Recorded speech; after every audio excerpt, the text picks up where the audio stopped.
Bon Julien, est-ce que tu peux revenir un petit peu sur cette journée de régate au Havre pour la Normandie Sailing Week avec deux parcours?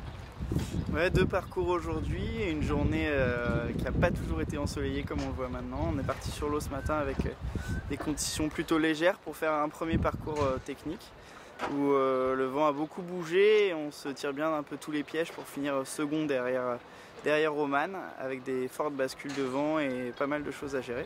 Et ensuite le comité nous a envoyé sur un long parcours côtier de 25 000 dans la baie de Seine près de Deauville.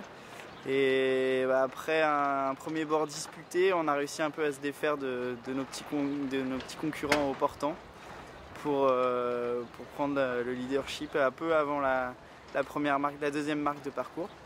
Et ensuite on a contrôlé la situation jusqu'à l'arrivée. Bon, et vous gagnez avec une belle avance dans un vent qui s'était singulièrement renforcé. Ouais, le ciel s'était un peu dégagé, le vent renforcé et la flotte s'est étirée un peu par devant. Surtout que les adversaires se sont marqués derrière, ce qui nous a permis un peu de nous échapper et de finir avec un petit peu d'avance. Bon, dis-moi une question subsidiaire, Julien.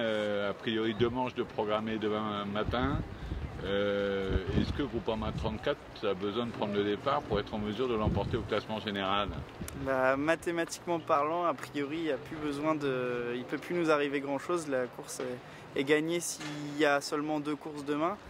Après, en termes de philosophie, c'est pas trop l'état d'esprit de l'équipe de se relâcher avant la fin. Et donc on va s'appliquer encore demain matin. C'est une bonne préparation pour le Tour de France. Et surtout pas s'enflammer après cette régate qui se déroule bien, en sachant que l'objectif principal est à venir. Merci Julien.